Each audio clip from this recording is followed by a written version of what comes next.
अस्सलाम वालेकुम। इस वीडियो में मैं रैशनल और इरेशनल नंबर्स के बारे में बात करूंगी कि रैशनल और इरेशनल नंबर्स होते क्या हैं, उनके बीच में डिफरेंस क्या है। सबसे पहले हम रैशनल के बारे में जानते हैं कि रैशनल जो है वो अपॉन की फॉर्म में होते हैं, जिसे हम फ्रैक्शन कहते हैं, जैसे 2/3, 5/6। रेशनल जो हैं वो उसके नाम से ही पता चल रहा है कि रेशो की फॉर्म में नंबर्स होते हैं, अपॉन की फॉर्म में या रेशो की फॉर्म में, उसे हम रैशनल नंबर कहते हैं। जैसे 7/6।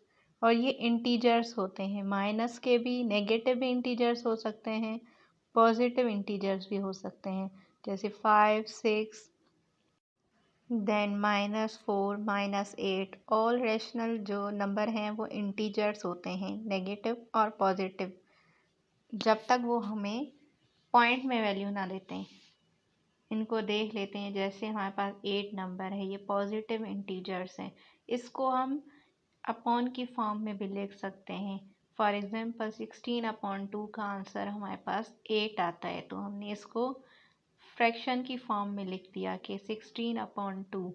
जो नीचे वाला डिनोमिनेटर होता है वो हमेशा जो है वो 1, 2, 3, 4 कुछ भी हो सकता है, लेकिन ज़ीरो नहीं होगा। अगर ज़ीरो होगा तो हमारा जो है वो आंसर ज़ीरो आ जाएगा। देन हम रैशनल नंबर्स को ऐसे भी डिफ़ाइन कर सकते हैं कि जो भी नंबर हमारे पास P/Q की फॉर्म में हो उसे हम रैशनल नंबर कहते हैं। यहाँ पे हम एक और एग्जांपल ले लेते हैं 25 की। इसका जो है वो ये भी रैशनल है, क्योंकि इसको भी हम अपॉन की फॉर्म में लिख सकते हैं, जैसे 25/100।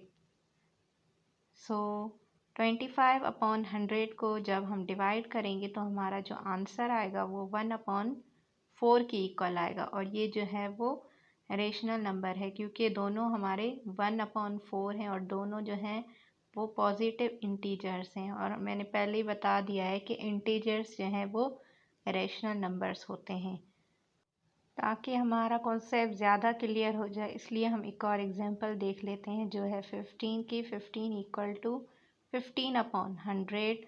देन ये भी जो हमारा रिज़ल्ट देगा वो 3/20। तो 3/20 जो है वो P/Q की फॉर्म में, मतलब अपॉन में है, तो इसको भी हम क्या कहेंगे कि ये रेशनल नंबर्स हैं हमारे।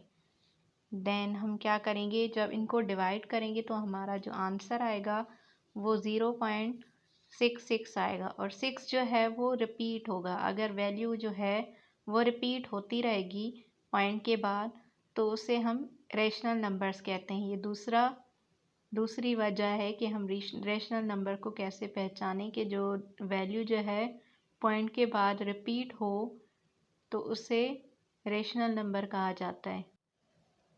हमने इसकी 1-2 एग्जांपल्स ले ली हैं ताकि हमें और क्लियर हो जाए। एक बार फिर से इसको देख लेते हैं कि रेशनल नंबर्स जो हैं वो P/Q की फॉर्म में होते हैं। इसका जो अपॉन के नीचे वाला नंबर होता है वो कभी भी ज़ीरो के इक्वल नहीं होगा, मतलब जो Q है वो कभी भी ज़ीरो के इक्वल नहीं होगा, तो उसे हम रेशनल नंबर कहते हैं। रेशनल नंबर सारे जो हैं वो इंटीजर्स होते हैं, चाहे वो पॉजिटिव हो या नेगेटिव हो। अब बात करेंगे हम इरेशनल नंबर की। इरेशनल नंबर्स क्या होते हैं? वो नंबर जो रेशो की फॉर्म में ना हो, मतलब अपॉन की फॉर्म में ना हो, तो उसे हम इरेशनल नंबर कहते हैं। जैसे हमारे पास एग्जांपल है √3, तो उसका आंसर आया 3, पॉजिटिव आया 3, ये अपॉन की फॉर्म में नहीं है, तो ये हमारा जो है वो इरेशनल है। एक और एग्जांपल ली है 7 की। देन इसका जो आंसर आएगा, मकसद यही है कि जब हम स्क्वायर रूट निकालें तो उसका होल वैल्यू आ जाए, तो इसका मतलब है ये रैशनल है। अगर स्क्वायर रूट लेने के बाद हमारी जो वैल्यू आए वो 2.645, मतलब पॉइंट में वैल्यू आ जाए, तो वो हमारा इरेशनल हो जाएगा।